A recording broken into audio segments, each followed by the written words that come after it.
नमस्कार दोस्तों, स्वागत है आप सभी का हमारे YouTube चैनल में। तो दोस्तों, आप सभी को बता दें कि धरती पर पहली बार यह एक देवी प्रकट होगी और आपकी जिंदगी को स्वर्ग बना देगी।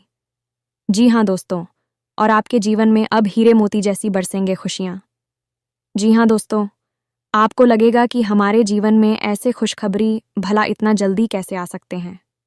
लेकिन दोस्तों, हम आप सभी को बताने की यह देवी आपके ऊपर बहुत ही प्रसन्न हो चुकी है और आपको हर एक खुशी देना चाहती है। आपको कोई भी दुख कष्ट में नहीं देखना चाहती है दोस्तों, क्योंकि आपने अपने पिछले दिनों में बहुत ही परेशानियों का सामना किया है। कुछ ऐसी मौसम को झेला है जो शायद कोई भी ऐसे नहीं बर्दाश्त कर सकता है। लेकिन दोस्तों, फिर भी आपने वह सब बर्दाश्त किया और भगवान के ऊपर अपना विश्वास अटूट रखा और भगवान को पूजा भी किया ताकि आपका दिन अच्छा हो। भगवान का भोग लगे बिना आप कभी नहीं खाया करते हैं। सबसे पहले भगवान को खिलाते हैं, उसके बाद आप कहते हैं चाहे कुछ भी हो जाए, लेकिन आप पूजा किए बिना कभी अन्य मुंह में नहीं देते हैं। इसलिए आपको आपके अच्छे कर्मों का फल यह समय मिलने वाले हैं। दोस्तों जी हाँ, हम आप सभी को बता दें कि अब आपके जीवन में खुशियां ही खुशियां जाने वाली हैं। अब आप रातों और रात मालामाल हो जाओगे दोस्तों। अब आपके जीवन में खुशियां ही खुशियां दस्तक देगी।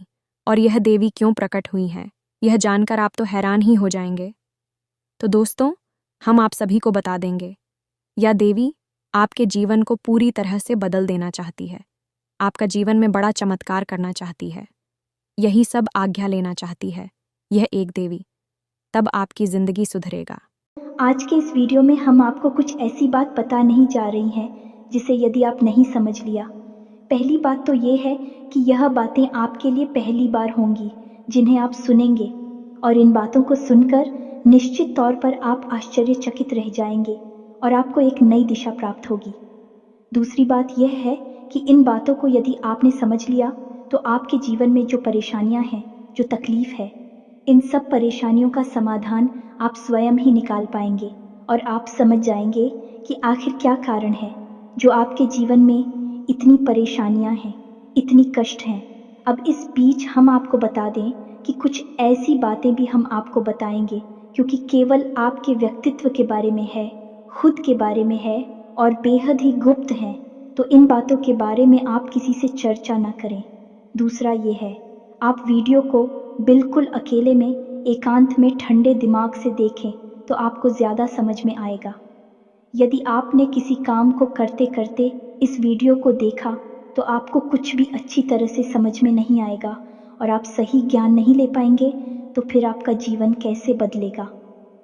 दोस्तों तो बस आपको ठंडे दिमाग के साथ इस वीडियो को पूरा देखना है और हर बात जो इसमें हम बता रहे हैं उसे समझने का प्रयास करना है।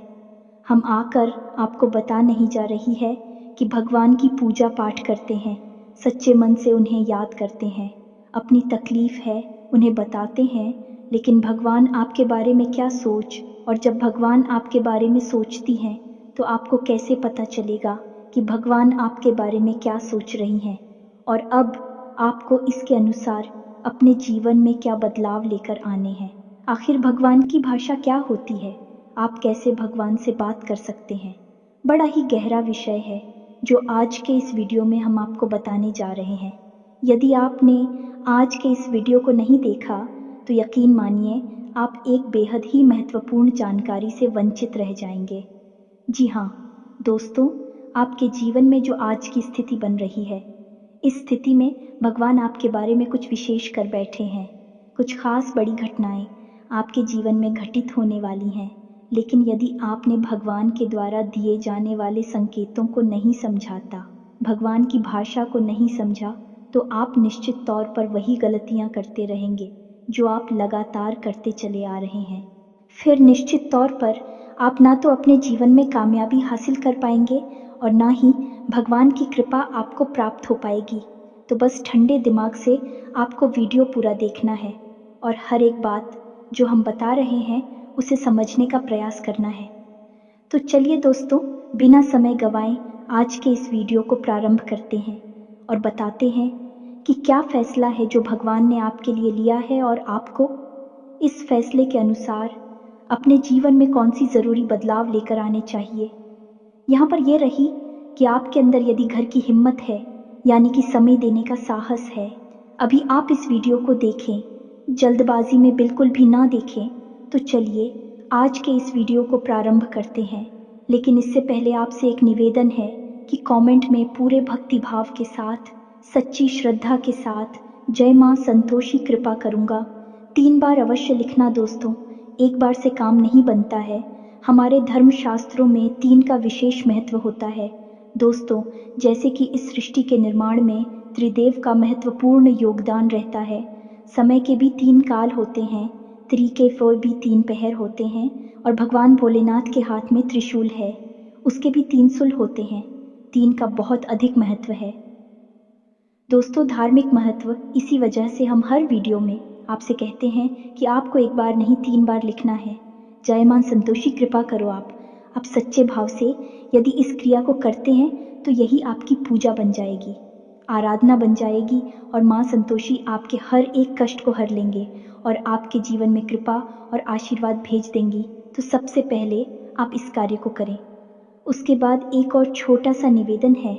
वीडियो शुरू करने से पहले हम आप सभी से एक महत्वपूर्ण बात करना चाहते हैं कि हम आप सभी के लिए अच्छे से जानकारी के लिए दिन रात मेहनत करते हैं। बहुत छानबीन करने की बात, आप सभी के लिए हम बहुत अच्छे जानकारियाँ लेकर आते हैं जो कि आप सभी के जीवन के लिए बहुत ही ज़रूरी होता है। और दोस्तों, इन सभी के लिए हम आपसे कुछ नहीं चाहते हैं, बस हम इतना चाहते कि आप हमारे चैनल को सब्सक्राइब कर लें और हमारे चैनल से जुड़ जाएं, जिनमें आपको 1 रुपया भी नहीं लगेगा। बस इतना हमारा आप सभी से हाथ जोड़कर प्रार्थना है, निवेदन है। तो हमारा भावना को ज़रूर समझिएगा और हमारे चैनल को सब्सक्राइब कीजिएगा दोस्त। इससे हमारा बहुत अधिक मनोबल बढ़ेगा और हम दुगनी मेहनत से आपके लिए ऐसे ही सूचना और ज्ञानवर्धक वीडियो लेकर आते रहेंगे। जी हाँ दोस्तों, तो चलिए सब्सक्राइब कर दीजिए, फिर आगे बढ़ते हैं। जी हाँ दोस्तों, तो चलिए शुरू करते हैं। दोस्तों एक बात क्यों हम आपको बता दें, और ये थोड़ी सी कड़वी बात हो सकती है, शायद सुनकर आपको अच्छा ना लगे, झटका लगेगा। सबसे पहले हम आपको बता दें कि आपकी राशि के जातकों के जीवन में जो परेशानियां होती हैं, जो भी कष्ट होते हैं, उन परेशानियां, कष्ट के लिए सबसे अधिक जिम्मेदार आप स्वयं ही हो। आपको लगता है ऐसा है कि कोई बाहर का इंसान का कोई अपना ही या कोई पराया इंसान आपको किसी न किसी बात से परेशान कर रहा है, या आपके जीवन में परेशानियां चल रही हैं, उतार चढ़ाव चल रहे हैं। हाँ, थोड़ा बहुत दूसरों के द्वारा निर्मित की गई परेशानियां और कष्ट होते हैं, लेकिन कई ऐसी समस्याएं हैं, कई ऐसी परेशानियां हैं जिन्हें आप स्वयं ही न्योता दे देते हैं, अपने जीवन में आमंत्रण दे देते हैं, और आप अनजाने में ऐसा करते हैं। दोस्तों, आपको अपने व्यवहार पर नियंत्रण नहीं रहता है, इस वजह से आपको ऐसी परिस्थितियों का सामना करना पड़ता है। तो अब इस बात को सुनकर आपको शायद ऐसा मन में प्रश्न उठेगा कि आप मना अपने आप को परेशान क्यों करेंगे। आपके मन में ऐसी बात आ सकती है कि भाई आप अपने आप को परेशानी में क्यों डाल देंगे, ऐसा कोई जानबूझकर करता है। तो हम आपको बता दें कि आप ऐसा निश्चित तौर पर करते हैं, तो आपके स्वभाव में कुछ बहुत बड़ी खामियां हैं, कुछ बहुत बड़ी परेशानियां हैं। इनको लेकर आप हमेशा परेशान रहते हैं, विचलित रहती हैं। यह दोस्त कौन सी है, वह परेशानियां ध्यान से सुनिए। सबसे पहली परेशानी, आप भले और बुरे लोगों के बीच कभी भी फर्क नहीं लगा पाते हैं। आप एक भावुक इंसान हैं, ये छोटी बात नहीं है, बहुत बड़ी बात है, और इसी की वजह से आप असल में हर रिश्ते नाते में फंस जाते हैं। आपका दुरुपयोग होता है, आप इसको अपना हमदर्द मानते हैं। आप सच्चे दिल से जिससे प्रेम करने लगते हैं, आपको पता चलता है कि अरे यह तो बहुत बड़ा धोखेबाज निकला। समय आने पर इसने आपका बिल्कुल भी साथ नहीं दिया, और इसने तो आपको बहुत बड़ी मुसीबत में डाल दिया।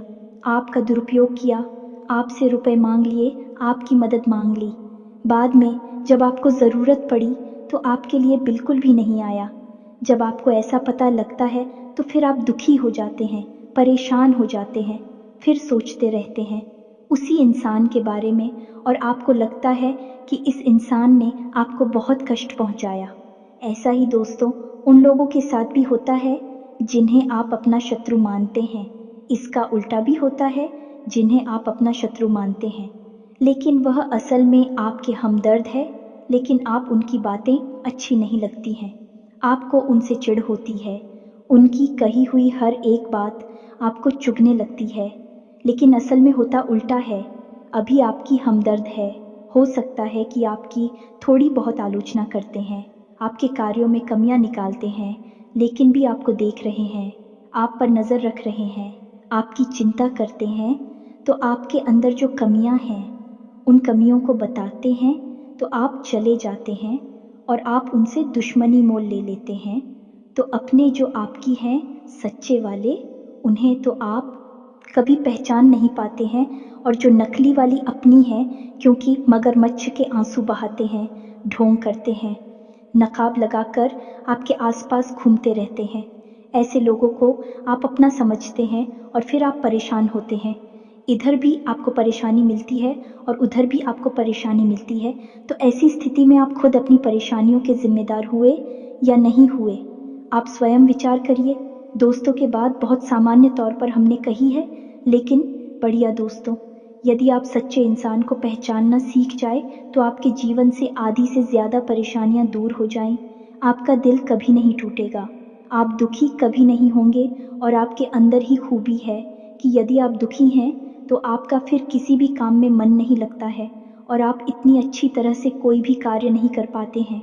आपके निर्णय उतनी मजबूत नहीं होते हैं, हमेशा आपका ऊर्जा का स्तर गिरा हुआ रहता है और आपके अंदर नकारात्मकता घर करने लगती है। फिर आपको हर बात बुरी लगने लगती है, जीवन भी बुरा लगता है, तो थोड़ा आपको इस पर कार्य करना है।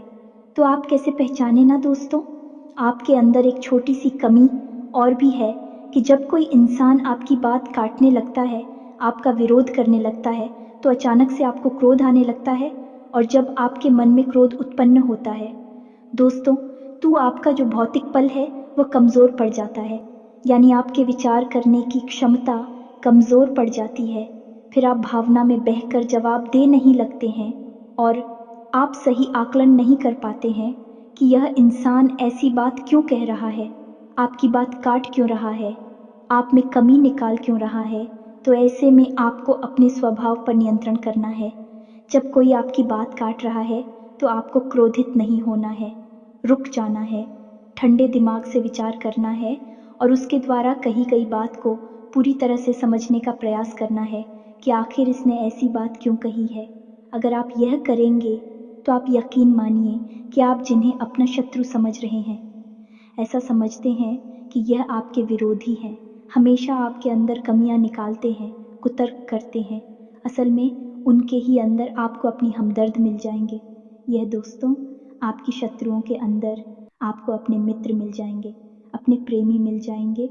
और ठीक इसका उल्टा भी है दोस्तों, जो लोग आपकी हर वक्त हाँ में हाँ मिलाते रहते हैं, आपकी चमचागिरी करते हैं, झूठी तारीफ ही करती हैं, आप वहाँ पर भी पिघल जाते हैं, आप हो जाते हैं और उनकी बातों में आ जाते हैं, उनकी हर बात को सत्य समझने लगते हैं। वहाँ पर भी आपको अपने ऊपर नियंत्रण रखना, भावनाओं में नहीं रहना है। और जब वह आपसे कोई बात कह रहा है, आपकी तारीफ कर रहा है, और आपको विचार करना है। आप खुद इतने बुद्धिमान हैं कि आसानी से पता लगा लेंगे कि इस इंसान ने आपकी यहाँ पर झूठी तारीफ की है, वहीं उसकी पोल खुल जाएगी और आप समझ जाएंगे कि यह एक धोखेबाज इंसान है, इस स्वार्थ सिद्ध करने के लिए आपसे जुड़ा हुआ है, तभी आपकी अनाप शनाप तारीफें कर रहा है और आपसे अपना मतलब सीधा करना चाहता है। ये दो काम यदि आप करने लगेंगे, आप निश्चित तौर पर अपनी 50% से ज़्यादा, इन्हीं आधी से ज़्यादा अपनी तकलीफ़ों को अपने हाथों से दूर कर पाएंगे। दोस्तों, हम गारंटी देते हैं। बस यहाँ पर आपको सबसे बड़ा कार्य ही करना है कि कोई आपसे कुछ भी कहे, आपको तुरंत उसका जवाब नहीं देना है, तुरंत अपने मन में कोई विचार नहीं लाना है, थोड़ा रुक जाना है, फिर उसके बाद सोचना है कि ऐसा क्यों कहा, ऐसा क्यों किया है, कारण क्या था। जब आप विचार करेंगे तो आपको सारी बातें स्पष्ट तौर पर समझ में आ जाएंगे। इसी के साथ साथ दोस्तों, आपको हम बता दें कि आपके अंदर एक और बहुत बड़ी कमी है। इस कमी को आपको खाना बहुत आवश्यक है, और वह कभी यह है कि आप आलसी हो जाती हैं। वैसे तो आप बहुत मेहनती हैं, लगन के साथ काम करते हैं और जब आप काम करने पर उतारू हो जाती हैं तो आपसे बेहतर कोई कार्य कर ही नहीं सकते। आपकी कार्य क्षमता बहुत ही अद्वितीय है, ये बात आप यकीन कर लीजिए दोस्तों। लेकिन अच्छाई के साथ हमेशा बुराई भी होती है। जहाँ आप ही बेहतरीन कार्य करता है वही आपके अंदर ही खामी यह है कि यदि आप अलग करने पर आ जाएं का रिपोर्ट डालने पर आ जाए तो आप काम को इतना ज़्यादा टाल देते हैं, इतना ज़्यादा आलस दिखाते हैं कि फिर आप समय पर कार्य करने के लिए खड़े होते हैं। तब तक बहुत देर हो जाती है और आप कार्य में पिछड़ जाते हैं। आप याद करके देखिए दोस्त, हमारे कहने से कि आपने कई बार कार्य को इतना डाला, कितना डाला कि अंत में जाकर आप उस कार्य को सही समय पर कर ही नहीं पाए और वहाँ पर आपको सफलता मिल गई। कई ज़रूरी से ज़रूरी कार्यों को भी आप डालने लगे हैं, आलसी हो जाते हैं। बहुत बड़ी कमी है दोस्तों। आपको यहाँ पर भी विचारशील बनना है, समझना है अपने जीवन में कौन से कार्य ज़रूरी है, उन्हें सबसे पहले करना है। उन्हें भूल कर भी आलस नहीं करना है और जो कम ज़रूरी कार्य में आप आदेश कर भी सकते हैं। दोस्तों, विचारशील बनेंगे तो ही आप इस कमी से दूर हो पाएंगे। कोई आपको नहीं बताएगा, ये बात हम बता रहे हैं क्योंकि कोई भी सीधे तौर पर आपसे दुश्मनी नहीं लेना चाहता है कि आपका क्रोध, आपका गुस्सा बहुत खतरनाक है। जी हाँ दोस्तों, और आपकी ये बहुत बड़ी कमी है कि आप सीधे तौर पर अपनी आलोचना सहन नहीं कर पाते हैं, इसलिए लोग आपको सत्य बताने से भी कटने लगते हैं। तो एक ये ज़रूरी काम है, इसको भी आपको करना है। अब सुनिए एक सबसे महत्वपूर्ण बात की। दोस्तों, आपके अंदर एक ऐसे अच्छी बात है, ये बड़ी बात नहीं है, लेकिन इसमें कहीं ना कहीं आपके जीवन में नकारात्मकता शामिल हो जाती है। तो ध्यान से सुनिए कि आपकी एक बड़ी आदत क्या है कि आपके अंदर छल कपट की भावना नहीं है। आप झूठ को सहन नहीं कर पाते हैं और अब बात सीधे तौर पर लोगों के सामने रख देते हैं, यानी सत्य का साथ देते हैं और सीधे तौर पर अपनी बात लोगों के सामने रख देते हैं। अब इससे होता यह है कि लोग आपसे बहस करने पर उतारू हो जाती हैं और आपकी सही बात का भी गलत मतलब निकालने लगते हैं, क्योंकि आप इतने सीधे तौर पर बात बोलते हैं, घुमाने फिराने की आपकी आदत नहीं है। सीधे सीधे आप बात बोल देते हैं, फिर चाहे किसी को बुरी लगे या अच्छी लगी।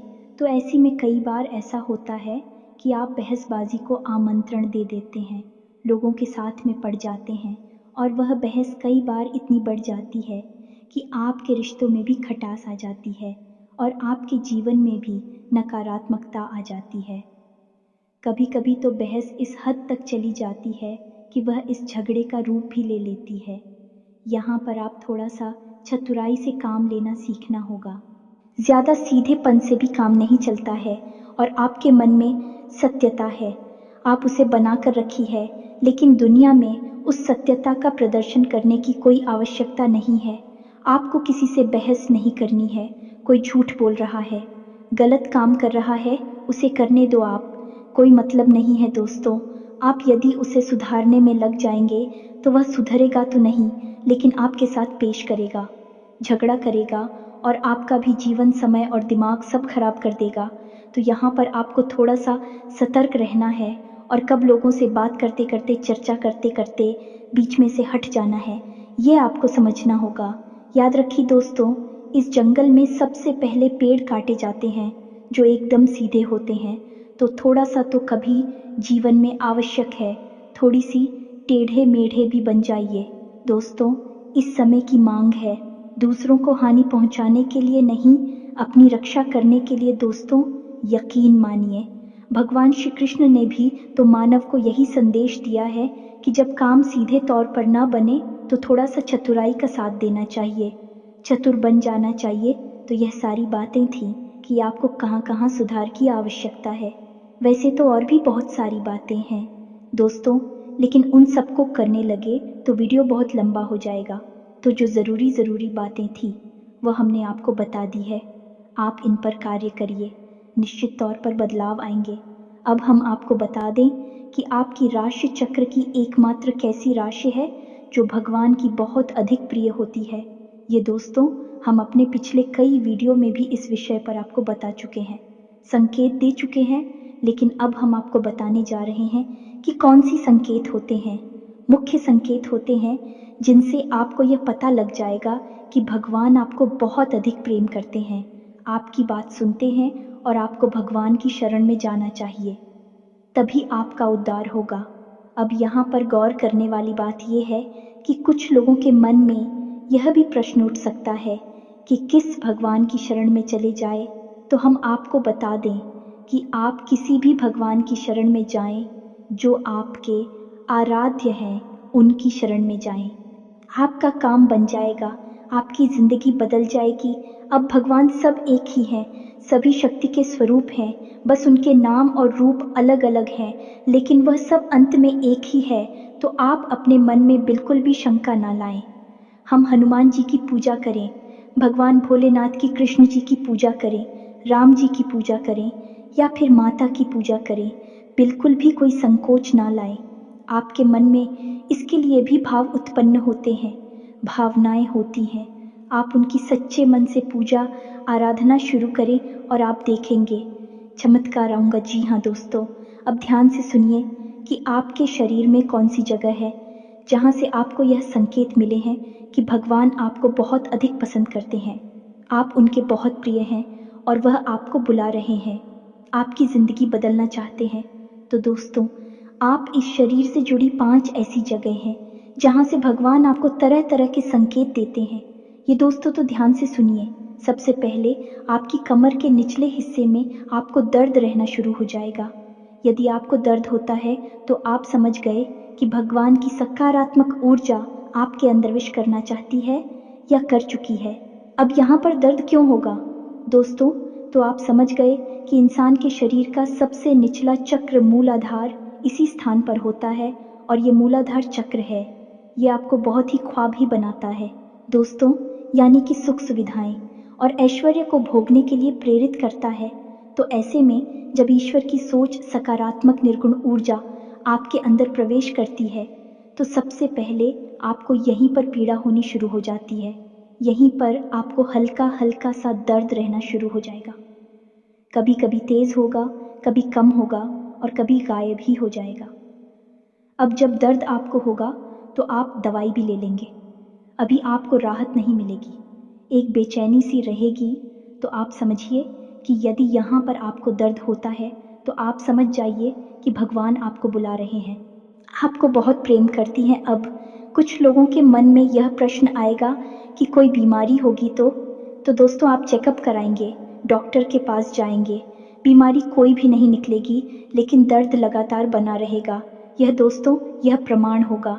दूसरा स्थान है आपकी माथे पर, आपकी आंखों के बीचों बीच दोस्तों, जिसे हम आज्ञा चक्र करती हैं। अब आज्ञा चक्र, जैसा कि इसका नाम है कि आज्ञा दी जाएगी, आप आज्ञा से संबंधित जो भी क्रियाएं हैं, विक्रिया ऐसी चक्र से नियंत्रित होती है। अब जब आप स्वयं को आकर दे रहे हैं कि आज मैं यह काम करूंगा, आज मैं यहाँ जाऊंगा, वहाँ जाऊंगा, इसी बीच ईश्वर की शुद्ध सकारात्मक ऊर्जा आपकी शरीर में प्रवेश कर जाती है और वह आपसे कुछ और करवाना चाहती है, पूजा पाठ कर आना चाहती है, ईश्वर का नाम लेना चाहती है, लेकिन आप उसी सो नहीं रहे हैं। तो ऐसे में क्या है, एक विचार उत्पन्न होता है, आप भौतिकवादी हैं और अध्यात्म आपको खींच रहा है, ईश्वर आपको खींच रहे हैं। तो यही खिंचाव आपको अपने माथे पर महसूस होगा, हल्की हल्की नाथों की किताब साहू का और थोड़ी हल्की हल्की खुजली भी होगी, दर्द भी रह सकता है। यदि संकेत हैं आपको तो समझ जाइए कि ईश्वर आपसे प्रेम करते हैं। अब आपको तैयार हो जाना है, फीमेल इन हो जाना है, कार्यों को करते करते भी इस तरह करें कि आप ईश्वर की भक्ति कर रहे हैं, यानी ईश्वर का नाम लेते लेते कार्य को करें। तीसरा स्थान है दोस्तों आपकी वाणी। आप देखेंगे कि अचानक से कुछ ऐसा होने लगा है कि आप द्वारा बोली गई बातें सच होने लगी हैं। हर बात तो नहीं होगी, लेकिन कई बातें ऐसी होंगी जो आपने यूं ही बोल दी और वह बात सच हो जाएगी। यदि ऐसा हो रहा है तभी आप सतर्क हो जाइए। चौथा स्थान है आपके विचार। अब आपने किसी के बारे में कुछ बोला नहीं, बस मन में सोच ही लिया क्या, और वह घटना भी यदि घट जाएगा, ऐसा भी हर बार नहीं होगा, अक्सर कई बार होगा, लेकिन स्पष्ट तौर पर नहीं होगा। आपके मन में बस जरा सा विचार आएगा और वह विचार सत्य हो जाएगा। जिन दोस्तों यह भी एक बहुत बड़ा संकेत है और आखिरी संकेत है। आप इस सपने, आपके मन में जो भी विचार चल रहे हैं, आपके मन में कोई उलझन है, तो उन विचारों का उन उलझनों से संबंधित कोई समाधान आपको सपनों के माध्यम से मिल जाएगा। दोस्तों, जैसे आप कुछ ऐसी परेशानी में उलझे हुए हैं कि आपको कुछ समझ में नहीं आ रहा है, आप ईश्वर का नाम लेकर सोएंगे कि प्रभु हमें इस परेशानी से बाहर निकालिए, और सपने के माध्यम से आप कुछ ना कुछ ऐसा संकेत मिलेगा जिससे आपको समाधान मिल जाएगा, या फिर अपने के माध्यम से कई ऐसी भविष्य की घटनाएं आपको आभास करा देंगे जो होने वाली हैं, और आपको पहले ही उनका पूर्वाभास होने लगेगा। ईश्वर से जुड़े हुए संकेत भी आपसे मिल सकते हैं। आप जिनको पूजा पाठ करते हैं, जो आपके आ रहे हैं, उनसे जुड़े हुए भी कुछ संकेत आपको मिल सकती हैं। यदि ऐसा कुछ हो रहा है तो आप समझ जाइए कि यह बहुत अच्छा समय है जब आप ईश्वर से जुड़ेंगे। बस कुछ समझ में भी आ जाते हैं तो आप समझ जाइए कि अब समय आ चुका है। सर में लीन होना है, धार्मिक होना है, पूरी तरह से नकारात्मक चीज़ों को त्याग दीजिए। इसी प्रकार का व्यसन आपके जीवन में है, जो अवसरवादी कोई आपको आदत लगी हुई है, उसे त्याग दीजिए। दोस्तों, अब समय आ गया है जब आपको बड़ा कदम उठाना है, ईश्वर से जुड़ना है, जो ईश्वर खुद आपको बुला रहे हैं। यदि आज आपने यह कदम नहीं उठाया तो फिर कभी मौका नहीं मिलेगा, कभी आपकी सद्गति नहीं होगी। तो अब आपको करना क्या है? कुछ लोग ऐसे में यह प्रश्न भी करेंगे या नहीं, उनके मन में यह सवाल भी उठेगा कि हम तो कामकाज में उलझे रहते हैं दिन भर, तो ईश्वर की आराधना कब करें, ईश्वर की कब पूजा पाठ करें, मंदिर में कब जाए। तो दोस्त, हम आपको बता दें कि पूजा पाठ करने के लिए यदि आपके पास समय है तो आप करिए, जितना समय है उतना करिए। मंदिर जाने का समय है तो जाइए, सर्वोत्तम है। इधर उधर बैठकर समय खराब करने से बेहतर है कि भगवान की शरण में चाहिए, मंदिर जाइए और वहाँ पर भगवान की शरण में बैठी है, आपका मन बहुत सुंदर हो जाएगा। दूसरा, यदि आपके पास समय नहीं है कि आप नहीं जा पा रहे हैं, मंदिर पूजा पाठ भी नहीं कर पा रहे हैं, तो कोई बात नहीं है दोस्तों, कर्म ही पूजा है। हमारे शास्त्रों में लिखा हुआ है, तो आप कर्म को ही पूजा समझकर करिए। ये दोस्तों आपकी जो भी आ जाते हैं, मानकर चलिए कि हनुमान जी आपके आराध्य हैं, तो आप जो भी कार्य करती हैं उस कार्य को हनुमान जी की पूजा मानकर करिए। या दोस्तों, आप अपने मन में विचार करें कि आप ऑफिस जा रहे हैं, तो घर से बाहर निकलने से पहले हनुमान जी को याद करते हुए हनुमान जी से कहना है कि प्रभु, आज का कार्य हम आपकी पूजा के तौर पर करेंगे और आपको समर्पित करेंगे दोस्तों, और शुद्धता के साथ करेंगे, जैसे कि मंदिर में हम आपकी पूजा करते हैं। कोई भी कार्य आप करिए, अपने दिन भर के सारे कार्य करिए, ईश्वर को समर्पित करें, उसकी पूजा मानकर करिए। इसीलिए तो कहा गया है, कर्म ही पूजा है, तो आप कर्म करिए। जब साधारण कार्य को यानी दैनिक क्रियाओं को भी ईश्वर को समर्पित करने के बाद किया जाता है, तो वह कर्म बन जाते हैं। और क्रिया में और करनी में फर्क किया है दोस्तों, की क्रिया केवल जीवन को चलाने के काम आती है, कर्म हमारी आत्मा को भी उच्च स्तर पर ले जाते हैं, हमें मुक्ति के द्वार तक ले जाते हैं, ईश्वर के और नज़दीक ले जाते हैं। दोस्तों, यदि आप दैनिक क्रियाओं को भी ईश्वर को साक्षी मानकर करने लगेंगे, तो भी दैनिक क्रिया साधारण क्रिया ही नहीं होगी, विक्रम बन जाएंगे, जो आपकी आत्मा को उच्च स्तर तक ले जाएंगे, ईश्वर से जुड़ जाओगे आप। अब इसमें भी यदि आपको एक कदम और आगे जाना है, तो फिर आपके कार्यों का जो नतीजा निकल रहा है, उस नतीजों को आप ईश्वर का प्रसाद मानकर ग्रहण कर लीजिए। आपको बिल्कुल भी दुखी होने की ज़रूरत नहीं है। आपने इस सच्चे मन से बहुत मेहनत से कोई कार्य किया, भगवान को साक्षी मानकर किया कि प्रभु आपकी पूजा कर रहे हैं, और आपको उसका अच्छा नतीजा नहीं मिला, मन के अनुसार आपको सफलता नहीं मिली, आपने जैसा सोचा था वैसा नहीं हुआ, तो आप उसी ग्रहण करिए ईश्वर का प्रसाद मांगकर। दोस्तों, आप कहिए कि हनुमान जी, हमने आपकी पूजा की है, अब आपको जो देना है वह आप दे दीजिए। आपको अच्छा देना है तो ठीक है, बुरा देना है तो ठीक है, हम प्रसाद समझकर उसे ग्रहण कर लेंगे। तो जब आप कार्य के परिणाम को प्रसाद समझकर ग्रहण कर लेंगे और कार्य को कर्म समझकर करेंगे, तो दोस्तों, हम आपसे कहते हैं कि आपका हर एक कर्म सिद्ध हो जाएगा, आप स्वयं भी एक सिद्ध पुरुष बन जाएंगे, और आप मिट्टी को भी हाथ लगा देंगे तो वह सोना बन जाएगी। जिस इंसान के साथ में भगवान चल रहे हो, उसका क्या कोई बाल भी बांका कर सकता है? क्या उसे कामयाबी हासिल करने से कोई रोक सकता है? पांडवों के साथ भगवान श्री कृष्ण थी और वह कितनी विशालतम सेना भी पांडवों का बाल भी बांका नहीं कर पाई। सभी कौरवों ने मिलकर हर प्रकार का षड्यंत्र किया, लेकिन कुछ नहीं बिगाड़ नहीं पाए, क्योंकि उनके साथ भगवान श्री कृष्ण थे कि हम दोस्त तो आपके साथ ही भगवान रहेंगे। बस हमने आपको जैसा कहा है वैसा आप करिए और आप चमत्कार देखिए। कुछ ही दिनों में आप हमें कमेंट करके बताना कि आपके जीवन में कैसे कैसे बदलाव आए। एक बात और जाते जाते हम आपसे कहना चाहेंगे दोस्तों कि भगवान आपके अंदर क्या देखना चाहते हैं। आपने क्या कपड़े पहने हैं, आप कैसे इंसान हैं, आपकी जेब में कितना रुपया पैसा है, इससे भगवान को कोई मतलब नहीं है। भगवान त्रिकालदर्शी हैं, अंतर्यामी हैं। वह आपके अंदर झांक सकते हैं और आपके मन में क्या भावनाएं चल रही हैं, बस उन्हीं से भगवान का मतलब है कि आपके भाव से, आपकी भावना से भगवान को मतलब है। तो जैसे ही आपके भाव बदलेंगे, भावनाएं बदलेंगे, आपका भगवान से जुड़ाव और मजबूत हो जाएगा। तो उम्मीद है कि हमने जो जानकारी आपको दी है, आपको ये जानकारी अच्छी लगी है, पूरी तरह से समझ में आ चुकी है और इस जानकारी का कैसे प्रयोग करना है, अपने जीवन को कैसे बदल रहा है, यह भी आप अच्छी तरह से समझ चुके हैं। फिर भी यदि कोई प्रश्न आपके मन में उठता है तो आप कमेंट करके पूछिए, हम आपके प्रश्नों के जवाब देने की पूरी कोशिश करेंगे। इसी के साथ साथ आज की इस वीडियो में विराम देते हैं। कमेंट में पूरे भक्तिभाव के साथ जय मां संतोषी याद रखें, भाव का ही मूल्य है। माता जी आपके पास तो बच्चे भाव के साथ रखें। जय मां संतोषी मां कृपा करो।